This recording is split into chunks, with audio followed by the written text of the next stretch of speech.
I remember the first time touring Canada back in the late 90s with Big Wreck and the Watchmen with my old band, the Mayfield Four, and I was like, people here get rock and roll. Miles Kennedy from Alter Bridge. How are you, brother? I'm good. How are you doing? Good, man. Thank you for making the time today. We appreciate it. My pleasure. This must be a pretty exciting time for you. You're about to unleash the eighth Alter Bridge album on the world, and you've gone self-titled with it. Before I ask you why it's self-titled and a little bit more about the album, maybe just the excitement level. Like you do something 8 times, it for some people would get less exciting, but I'm assuming excitement is high. Yeah, it is exciting. It's like you're about to release your little sonic baby into the universe, you know. But as far as why we chose to call it just eight, or just self-titled, we're referring to it as eight because it's our eighth record, but it is, I think, to everybody else just a self-titled record.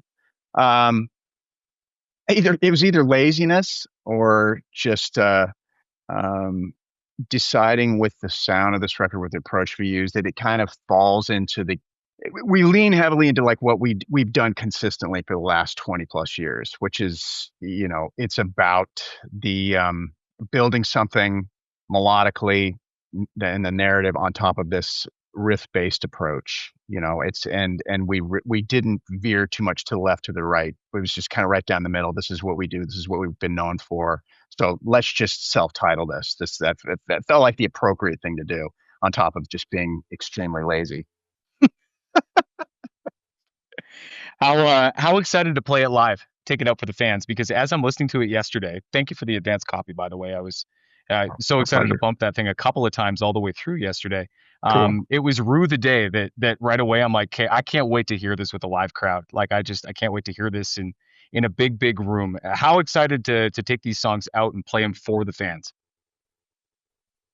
Yeah, it's always exciting. It's because you get that immediate feedback, and I bet it's, I've never thought about this analogy till just now. It's probably like how an actor in film thinks, where it's like, okay, you're making a film, but you're not getting the reaction that you would get if you're doing a theater, like you're doing some sort of Broadway thing or whatever, where you're feeling what the crowd is.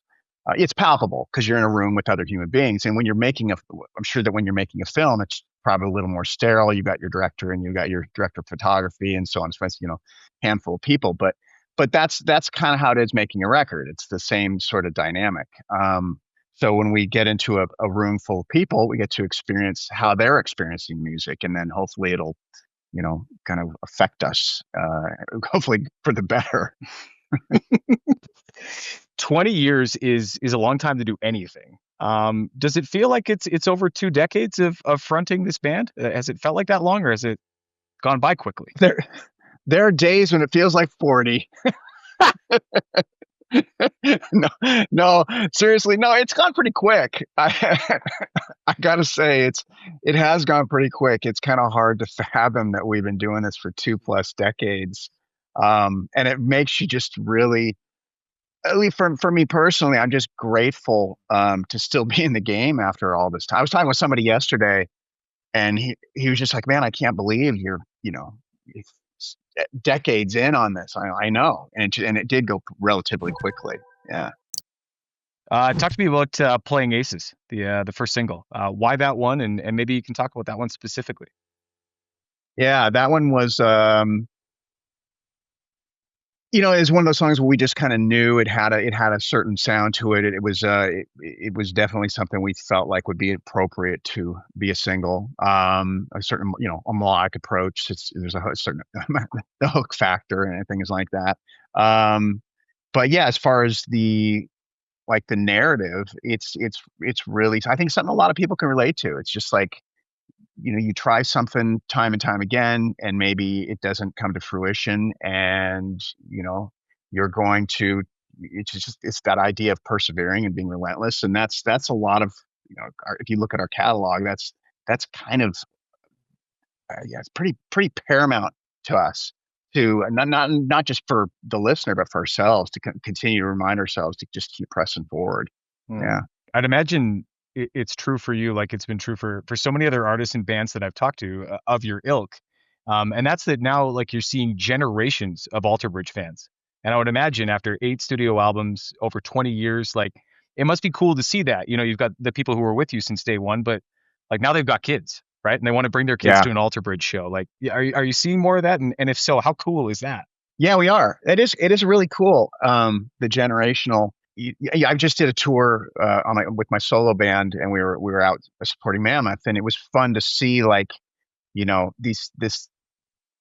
obviously the parents and the child. I've seen grandparents and grandchildren. I mean, and I love that. I just think it's because you see how music brings people together, and when it's a genre like this, which seems to be, for whatever reason, it appeals to the older base, it appeals to younger people, and yeah, it's great. I love that. You'd never ask a parent to name their favorite child, so maybe this is an unfair question, but do you have a favorite song on the album? Like, is there one where you're like, that's the one, this one means more to me for whatever reason? Good question. It kind of changed. I don't know if parents. I don't have children of my own, but I'm wondering if parents, if it vacillates. Like some days they're like, "Oh, Little Billy's my favorite." But that's kind of how I am with the records, where it's like, some days I'll like a certain song better. Today I'm gonna pick. I don't know. I do really like Silent Divide, the song that starts the record out. It's just I feel like it's a good way to kind of introduce the record, and I think everybody who hears the riff really likes the riff, and it's fun. And I'm really looking forward to playing that one live. You Yeah. put an album out that feels this heavy right from the get-go, like you're referring to. I'm inclined to wonder like what you've been listening to, like what's inspiring you, like what's been in your ear holes that may have led us here to this eighth studio album, and how big and heavy it is. It's interesting with me because I don't listen to a ton of really heavy music. Hmm. Sometimes I'll get on something and just listen to it nonstop. As far as what I've been listening to lately, and I don't know if this would influence the record. Generally, when I'm making a record, I try not to listen to too much. I had Jerry Harrison from the Talking Heads. He produced the first Mayfield 4 record, the first record I ever did for a major label, like nearly 30 years ago, which is crazy. But I remember the new Radiohead record was coming out, OK Computer, and I couldn't wait. I was like, I'm a massive Radiohead fan. He's like, do not get it yet. Wait till we finish this record.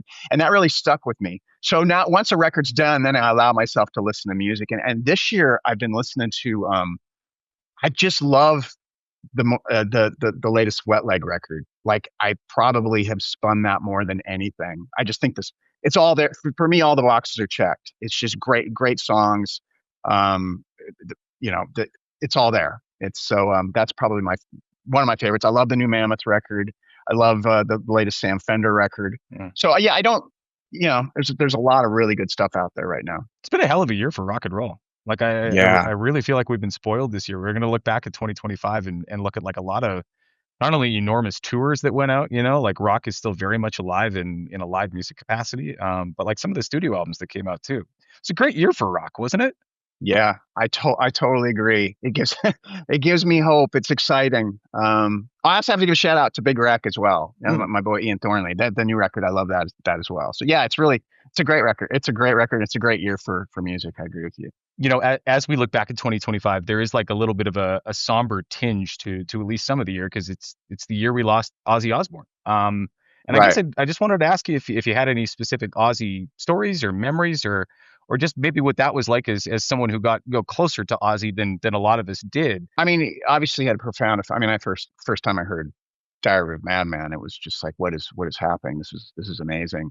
I do have fond memories. Slav and the Conspirators. We toured with Ozzy. I think it was like 15 years ago. We supported him on a record and did an arena run, and that was really cool. Just getting to watch that night after night. And I think what I learned, his superpower was just his ability to connect with the audience, and how much the audience just adored him. And you could tell he fed off that. And I think a lot of artists will probably say the same thing about, why they do this. They love that energy, but there's just something that was really profound about watching him every night. It was kind of beautiful. Like it was really inspiring for me. And I think that was his superpower. Other than he was, obviously just great. He's great melodic sense, and he had a thing that was very unique to him. But there was something just so endearing that people loved about him. Yeah. Correct me if I'm wrong, but you had to perform Crazy Train in front of the man, didn't you?